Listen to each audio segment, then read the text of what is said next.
Nos da mucho gusto que estén este domingo aquí con nosotros. Y yo sé que lo principal que quieren recibir es palabra del Señor, así que nos ponemos en sus manos para que Él nos dirija, ministre nuestro corazón como solo Él lo puede hacer. Les pido que me acompañen a poner este servicio en sus manos, bendito Rey.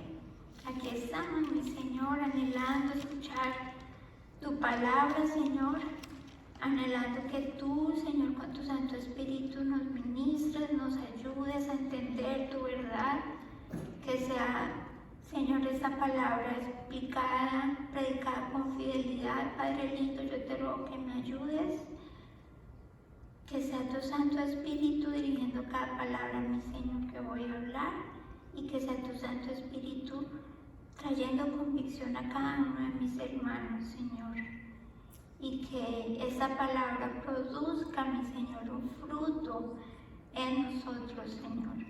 En el nombre de Jesús te lo pedimos. Amén, amén. Que el mensaje que hoy traemos es, vamos a hablar otra vez sobre la parábola del buen samaritano. Les voy a confesar algo, el pastor me pidió que diera el mensaje. Yo dije, pero ya hablamos pues mi mente, no sé, ustedes como yo pueden estar pensando eso, otra vez la parábola del buen samaritano. Y el Señor ministraba en mi corazón y me dio esta reflexión. Muchas veces cuando nosotros en lo secular, cuando vamos a la escuela y recibimos enseñanzas, ¿verdad? Todo el año repitiendo los mismos conceptos, y viene el tiempo del examen, de la prueba. ¿Y qué pasa cuando no pasamos el examen? Nos toca repetir el año. Entonces eso es algo como que el Señor sabe lo que necesitamos escuchar. Hay áreas en nuestra vida que a Él le interesan todas, pero Él sabe qué cosas todavía, como que cuando no pasamos el examen es porque no hemos entendido realmente muchas cosas. Entonces por eso Él con amor nos repite, nos vuelve a enseñar. Así que tengan el corazón, mis hermanos, dispuesto, y vamos a ver qué el Señor nos regala en este día con esta parábola. Okay. Entonces vamos a Lucas capítulo 10, vamos a leer desde el 25, y ahí ustedes me acompañan en la pantalla. Dice, y he aquí un intérprete de la ley se levantó y dijo, para probarlo, estaba probando al Señor, no porque quería entonces conocer la verdad, sino porque quería probar al Señor. Entonces le hace esta pregunta, le dice, Maestro, ¿haciendo qué cosa heredaré la vida eterna? Y él le dijo, ¿qué está escrito en la ley? ¿Cómo lees? Aquel respondiendo dijo, amarás al Señor tu Dios con todo tu corazón y con toda tu alma y con todas tus fuerzas y con toda tu mente, y a tu prójimo como a ti mismo. Y le dice el Señor, bien has respondido, haz esto y vivirás. En la pregunta de este intérprete de la ley, se puede ver que él entendía el verdadero espíritu de la ley, del mandamiento. El mismo Señor lo confirma y le dice, lo has dicho bien. El problema, a diferencia, recuerdan que cuando estudiábamos los fariseos y los intérpretes de Mateo 5, ellos sí no estaban citando la ley realmente como era, pero este sí la entendía. Pero él también tenía un problema, que aunque entendía el mandamiento escrito, no había producido un efecto en su corazón, porque su corazón estaba endurecido. Entonces, ahorita vamos a ver cómo el Señor insiste la ley para ayudarlo a ver que él necesitaba la gracia y el perdón y la misericordia de Dios para ser salvo.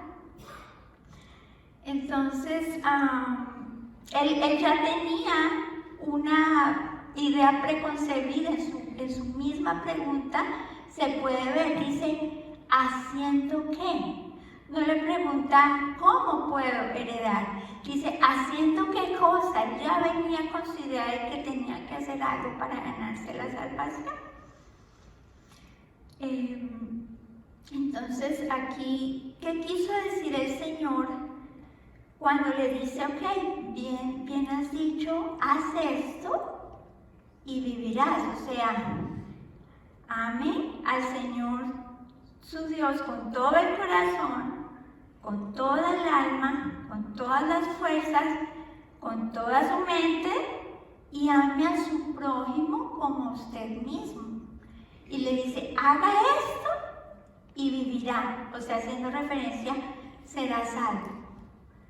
Entonces, aquí el Señor está citando una parte del Levítico capítulo 18, vamos a leerla para... Pablo también la cita en Gálatas capítulo 13 y la explica qué es lo que quiere decir esa cita de Levítico 18, el versículo 5 dice, la voy a leer en la Nueva Traducción Viviente, dice, ustedes deben obedecer todas mis ordenanzas y asegurarse de obedecer mis decretos, porque yo soy el Señor tu Dios.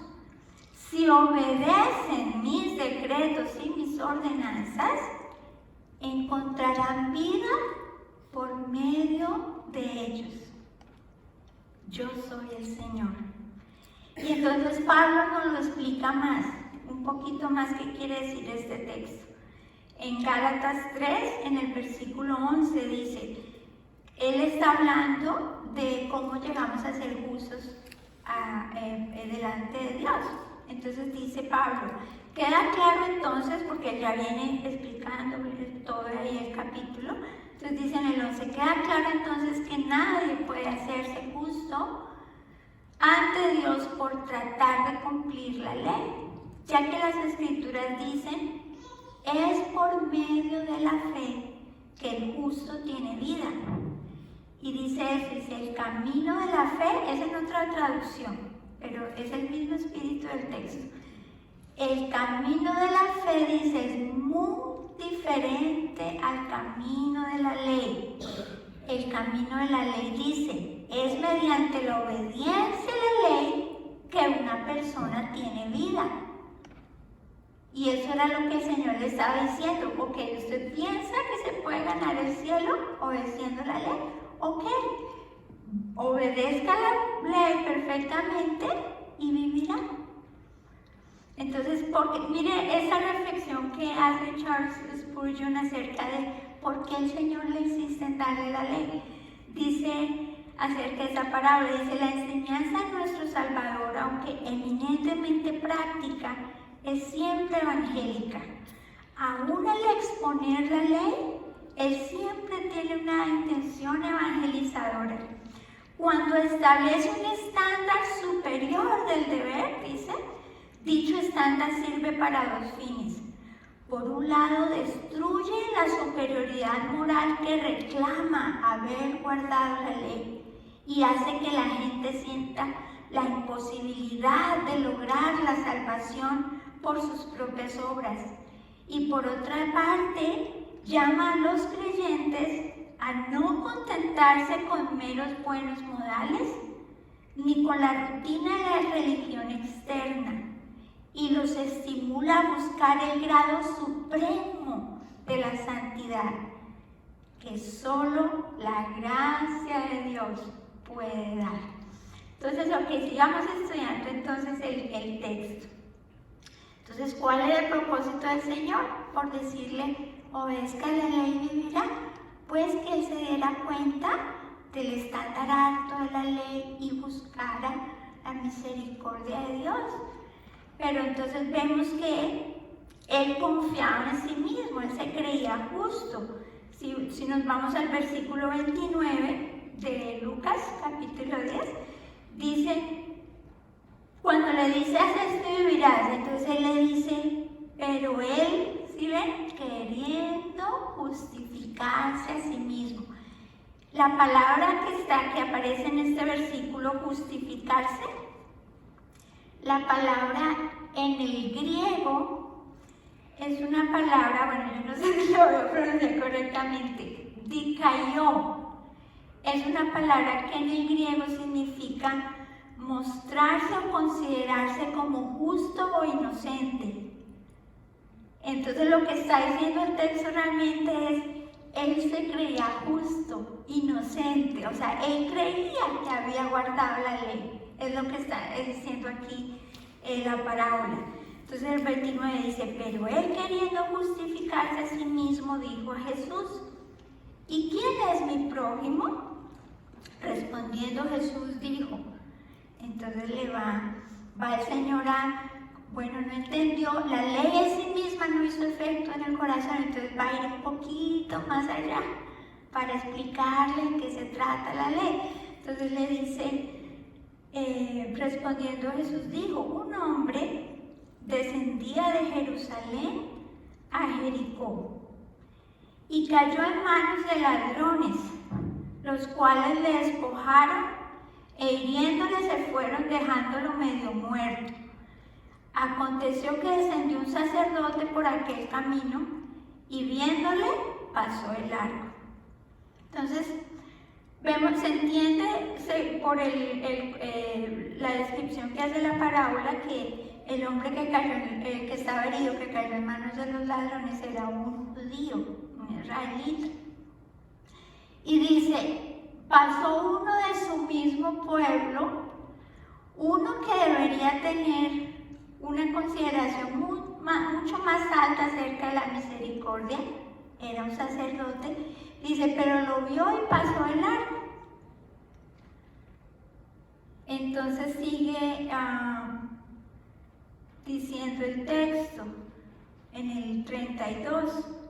Asimismo un levita, llegando cerca a aquel lugar y viéndole, pasó de largo.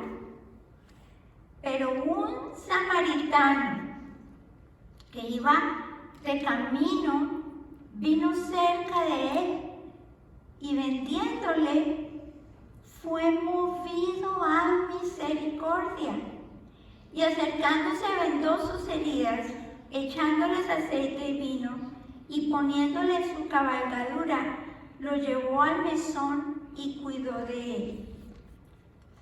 Otro día al partir, o sea que se quedó un día con él para ver que ya su vida no corriera peligro, sacó 2 denarios que simboliza como 2 sueldos, 2 días de sueldo, como unos $400 más o menos, y los dio al mesonero y le dijo, cuídamele y todo lo que gastes de más yo te lo pagaré cuando regrese. ¿Quién pues de estos 3 te parece que fue el prójimo del que cayó en manos de los ladrones? Él dijo, el que usó de misericordia con él. Vea que no fue ni capaz de identificarlo como samaritano. Entonces Jesús le dijo, bueno, ya le dije, obedezca la ley y vivirá. Entonces vuelve y le dice, ve, haz tú lo mismo. El Señor usa aquí la palabra, Él pudo escoger cualquier persona en cualquier región, pero si ustedes estudian en Lucas, un capítulo antes, el 9, ahí nos ilustra cómo era la enemistad entre los judíos y los samaritanos. No se podían ver, no se toleraban.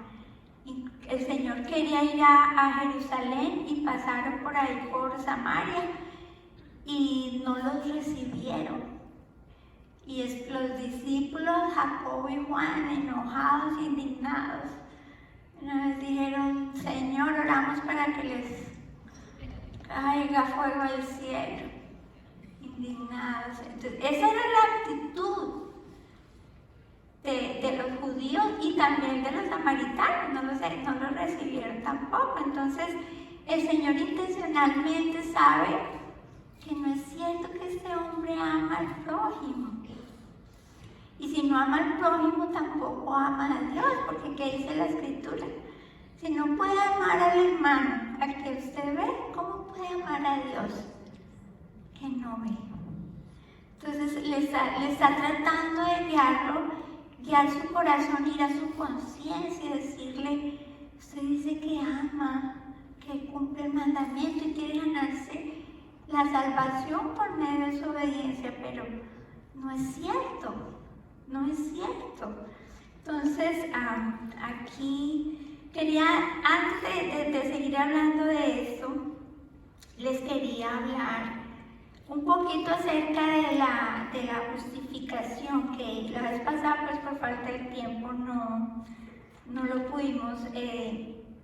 Lo voy a parafrasear porque no tenemos tiempo, pero quiero ilustrarles un poco qué es eso de la justificación, porque lo decimos mucho, pero me gustaría que estuviera bien claro para ustedes. En Zacarías capítulo 3, esa se los dejo de tarea. Tal vez en los grupos de vida lo puedan tratar más ese capítulo. Es una ilustración hermosa de qué pasa detrás de cámaras cuando un hombre está siendo justificado por Dios. Entonces está el sumo sacerdote Josué y a su lado dice, está el ángel del Señor, el ángel de Jehová, que es nuestro Señor antes de su encarnación. Está ahí como su abogado. Era como que si estuvieran en un estrado judicial. Entonces el acusado era Josué, el abogado era el ángel de Jehová, el Señor Jesús, y dice que también estaba Satanás. ¿Y qué es lo que significa Satanás? El acusador. Ese era ahí la fiscalía, el que estaba acusando. Y le responde el Señor, el ángel de Jehová, le dice, Jehová te reprenda, Satanás. ¿Y por qué le dice eso? Dice, ¿no es Josué un tizón arrebatado del incendio? ¿Qué le quiso decir a Satanás? En otras palabras le estaba diciendo, sí, él se merece la condenación, pero él ha sido arrebatado del infierno, del fuego, de la condenación. Entonces el Señor reprende a Satanás y no acepta acusación en contra de Josué. Y entonces le dice, y Josué dice, muestra la palabra que estaba vestido con vestiduras viles, indicando, representando el pecado. Y viene el ángel de Jehová y ordena que se le quiten esas vestiduras viles y le pongan unas vestiduras de gala. Y le dice esto a Josué, mira, he quitado de ti tu pecado y te he hecho vestir ropas de gala y ponga mitra limpia. Eso es la justificación. Cuando estamos delante del Señor y Él ve nuestra miseria, nuestra maldad, nuestras ropas sucias, y lo que ordena que nos quiten esa ropa sucia, indicando cómo el Señor nos limpia del pecado. Y si recuerdan lo que estábamos estudiando la vez pasada, que todo ese proceso de que el Señor nos limpia, nos cambia las ropas, es por medio de la fe. Entonces, una cosa es que Dios nos declare justos, aún sin serlo, pero Él, ahí en ese juicio diga inocente, pero no por nuestra propia justicia, sino por la justicia de Cristo y por lo que Él hace de limpiarnos nuestro pecado, de darnos ropas blancas. Y otra cosa muy diferente, yo mismo considerarme y declararme inocente y justo, que era lo que le pasaba a este intérprete. Entonces, ¿por qué no había hecho un efecto la ley en su corazón? Porque él se creía bueno, esa palabra no era para él, ¿sí? Ok, entonces, ¿qué más aquí tengo? Permítanme un segundito. Ok, entonces, así hace el Señor, nos quiere guiar por medio de esta parábola. Podemos decir, sí, yo amo al prójimo, yo amo a Dios, podemos pensar eso, pero ¿cuál es la definición del amor? Pues, mire, yo he escuchado tantas veces que dicen, mire, yo me tengo que amar a mí misma para poder amar a otros. Pero la Biblia nos muestra es que más bien nos amamos mucho a nosotros mismos y nuestro yo tienes que morir. Y no podemos amar a los demás es precisamente porque nos amamos a nosotros mismos mucho. Y el amor implica un sacrificio. Vamos a ver la definición bíblica del amor. Y con base en esta definición es que nos debemos examinar y decir, ¿verdaderamente yo amo a mi prójimo así? Y la ley va mucho más alta. ¿Qué nos decía Mateo 5? Dice, pero no amen así solamente a los que los aman a ustedes.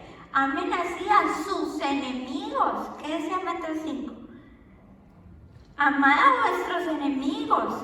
Bendecid a los que os maldicen. Hagan bien a los que os aborrecen. Y oren por los que os ultrajan y os persiguen. Entonces vamos a ver la definición del amor. Y con esa definición comparamos nuestros actos y nuestras emociones y a ver si así amamos a nuestros enemigos. Alguien puede decir, yo no tengo nada en contra de nadie, yo no odio a nadie. Ok, pero ¿cuál es su actitud y su respuesta y su reacción cuando alguien lo persigue, cuando alguien lo ofende, cuando alguien lo insulta, cuando alguien malinterpreta lo que usted ha hecho? Entonces vamos a ver cómo responde el verdadero amor. Ahí en 1 Corintios 13. Lo vamos a leer en la Reina Valera, pero en cada parte estuve leyendo varias versiones para que puedan entender exactamente qué significa cada palabra. En 1 Corintios 13, vamos a leer desde el 4 al 7. Dice así, el amor es sufrido, o sea, paciente. El amor es benigno, se está pasando. Okay. Es benigno, dice. El amor no tiene envidia. El amor no es jactancioso. ¿Qué es jactancioso? Que no se cree mejor que el otro. Eso es jactarse, enorgullecerse y creerse mejor que los demás. Dice, el amor no es así. ¿Y qué nos dice la palabra? Dice, consideran a los demás como superiores a ustedes mismos. Entonces, no es que me tengo que amar más yo. Al contrario, poner por encima a las demás personas, considerarlas superiores. Dice, el amor no se envanece. O sea, no es orgulloso. Dice, el amor no hace nada indebido, no busca lo suyo, no se irrita, no guarda rencor. En otras traducciones dice, no lleva un registro de las ofensas recibidas, no se goza de la injusticia. Dice, en otras versiones dice, no le gustan las injusticias. Dice, más se goza en la verdad. El amor disculpa todos. Miren el verdadero amor. El amor disculpa todos los errores, dice. Y dice, todo lo espera. Ese todo lo espera, en otras traducciones, miren que es algo hermoso, dice, siempre confía en la persona amada. Y yo estaba reflexionando y decía, sí, a veces tendemos a pensar mal de las personas. Ni siquiera sabemos su motivación, pero nuestra reacción primera es, uy, lo hizo porque esto y lo otro.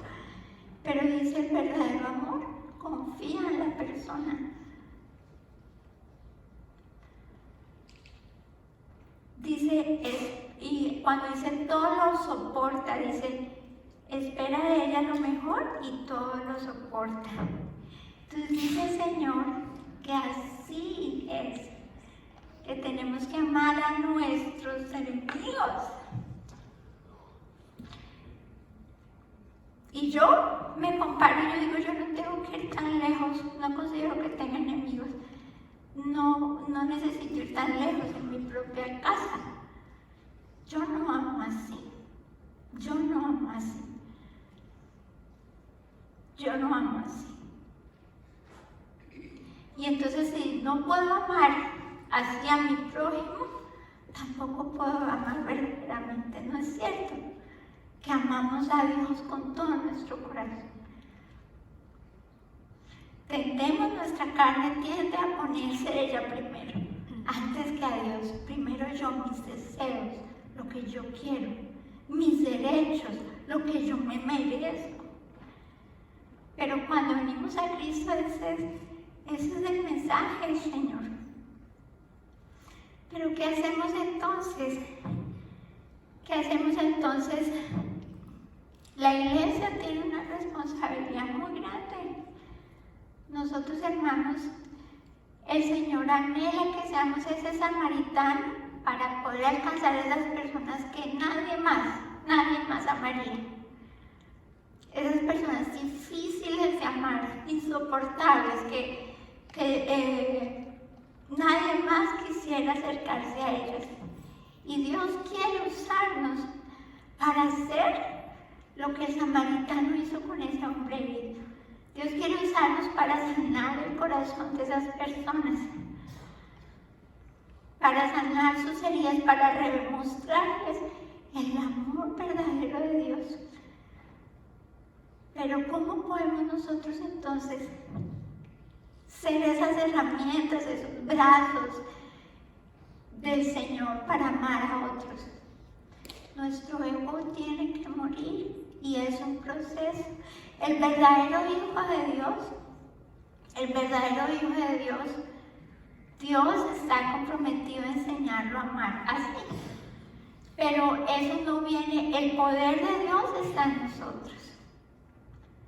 Pero Dios no violenta nuestra voluntad. Aún ya teniendo el Espíritu Santo, Dios jamás va a violar nuestra voluntad. Él lo que empieza a hacer es conquistarla, poco a poco.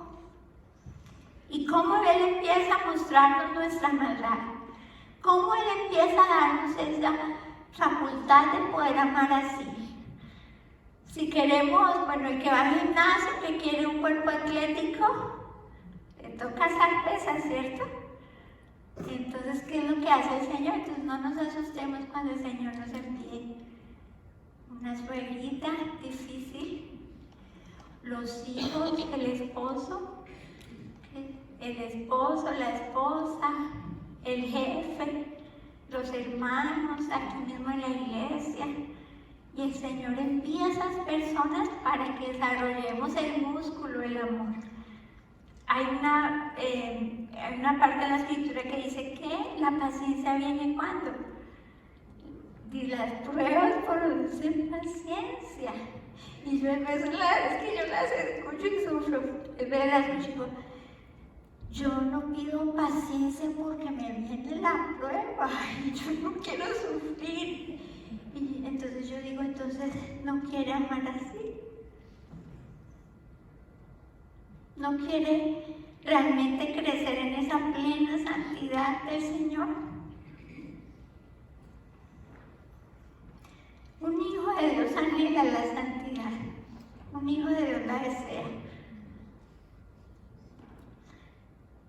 Y aquí miren lo que dice Hebreos capítulo 5, versículo 8. El mismo Señor Jesús nos dio el ejemplo. Dice Hebreos 5:8. Y aunque era hijo, por lo que padeció, aprendió la obediencia. Y habiendo sido perfeccionado, vino a ser autor de eterna salvación para todos los que le obedecen. Y lo mismo es con nosotros. Tenemos que ser perfeccionados. Y él dice que, ¿en dónde? En lo que padeció, aprendió obediencia.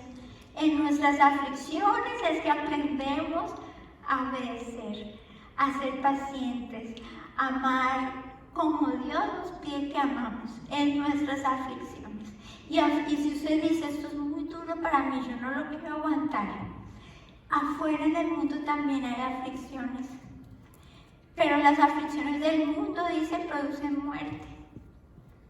Y no hay ninguna esperanza en esas aflicciones. Pero para nosotros, la aflicción para nosotros produce crecimiento en nuestra santidad, produce un fruto de justicia. Y aquí también en Juan capítulo 12, versículo 24 dice, de cierto os digo que si el grano de trigo no cae en la tierra y muere, el grano de trigo somos nosotros, tenemos que morir. ¿Para qué? Para llevar fruto. El fruto del Espíritu es amor, paz, paciencia, benignidad, bondad, mansedumbre, fe, pero se produce el fruto es muriendo primero. Entonces ahí tenemos, les quiero contar algo personal. Yo no entendía muy bien esto, el proceso del Señor para santificarnos y llevarnos así. Y el Señor me tuvo en un gimnasio como unos 106 años. Y sufrí, pataleé, me quejaba, lloraba, súper frustrada porque mi ego era tan grande y le estorbaba al Señor. Y Él me quería en ese lugar para amar a esas personas y yo no pude amarlas así. Yo no pude amarlas así porque mi ego era tan grande que era yo, y no pude amar así sacrificialmente. Y una vez entiendo yo, aún así eso no fue tiempo perdido, el Señor trató mucho con mi orgullo. Tuve que recitar el perdón todos los días, perdone. Y entonces una vez pasé por ahí, ese proceso, yo experimenté una paz hermosa que viene en el Espíritu. Y el Señor me mostró a mí, mire, eso es lo que hace la obra del Espíritu. Entonces, ya habiendo aprendido esa etapa, el Señor me llevó a otro nivel, más peso. Pero ahora que ya yo conozco que lo que Dios me está haciendo es un bien y no un mal, entonces mi proceso ya es mucho más fácil. Todavía me tiene y me puso más peso, pero ahora le puedo dar gracias a Dios y puedo ver que realmente sí, mi paciencia creció, aunque no he llegado donde el Señor quiere y yo quiero, pero sí va uno creciendo, eso es poco a poco, mis hermanos. Entonces, ¿quién es Él? Yo les hago esta pregunta. ¿Por qué las personas muchas veces se van de la iglesia cuando escuchan estos mensajes? Que muera, que tienen que morir, que las aflicciones, las pruebas. Número uno, no tienen el Espíritu Santo. Y yo les digo, esta vida cristiana no se puede vivir en nuestras fuerzas. Solo Dios nos sostiene y nos capacita. Pero también es que no entiende cómo el Señor obra en sus hijos. Y eso también nos sirve para ser pacientes con otros hermanos. Porque si Dios tiene paciencia conmigo y si yo estoy en construcción, y si Dios me muestra cada vez más mi maldad, mi pecado, cuántas cosas necesita el Señor trabajar en mí, entonces eso hace que uno pueda hacer también paciencia con los demás, ¿cierto? Y entender que Él también está en construcción. Él también está en las manos del alfarero. Y eso hace que podamos ser, y eso lo digo especialmente para los grupos de vida, yo le ruego a Dios que esto sea así en nuestra iglesia, que sea una iglesia donde podamos ser abiertos y honestos con nuestras luchas, donde podamos confesar nuestro pecado, porque ¿qué dice Santiago capítulo 5? Dice, oren unos por otros para ser sanados. Dios dejó a la iglesia es una gracia de Dios. Y Dios por medio de la iglesia obra en nosotros.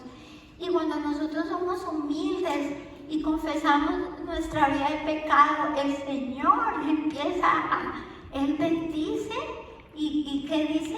Que le da honra al humilde. Entonces empieza a obrar en nosotros también.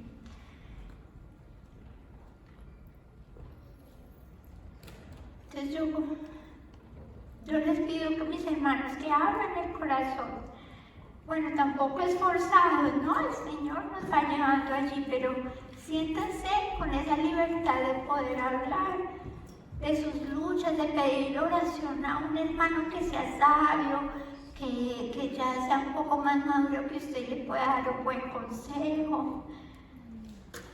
¿Sí?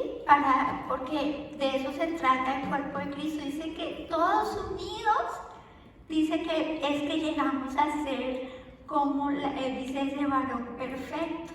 Cada uno haciendo su obra, se va aportando su don, ministrándonos unos a otros, es que llegamos a ser, dice, edificándonos unos a otros en amor, dice, para llegar como a ser ese varón perfecto. Entonces, acompáñenme, quiero darles esa reflexión ya para terminar.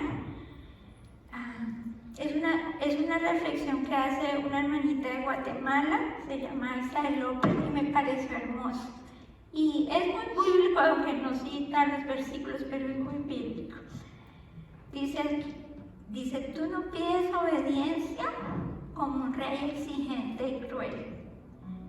Tú pides obediencia como un padre amoroso que sabe lo que nos conviene.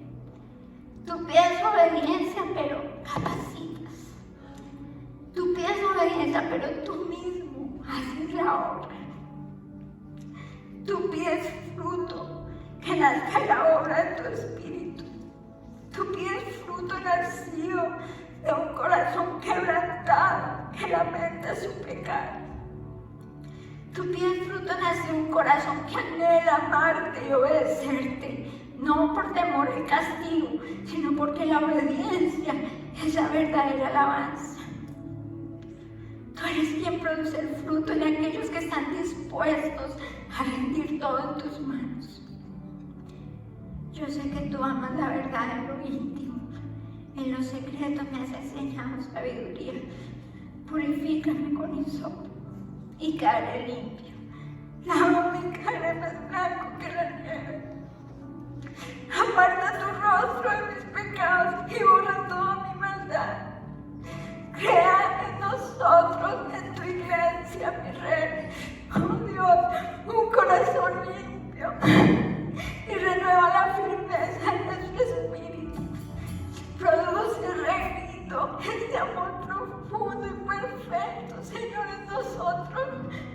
Ayúdanos, mi Señor, para poder ser tus manos, tu boca, Señor, para poder correr ahí a aquel herido que necesita ser sanado, Señor.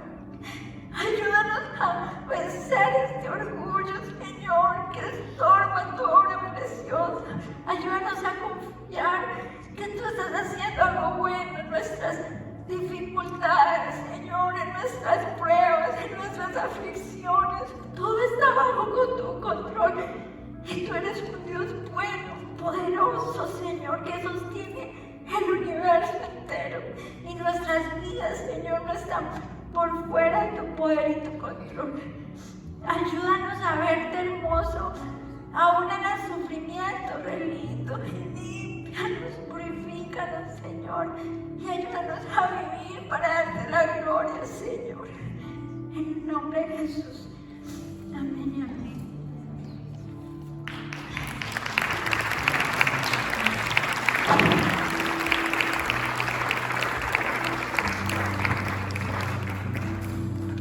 Hermanos y hermanas, si nos podemos poner de pie, por favor.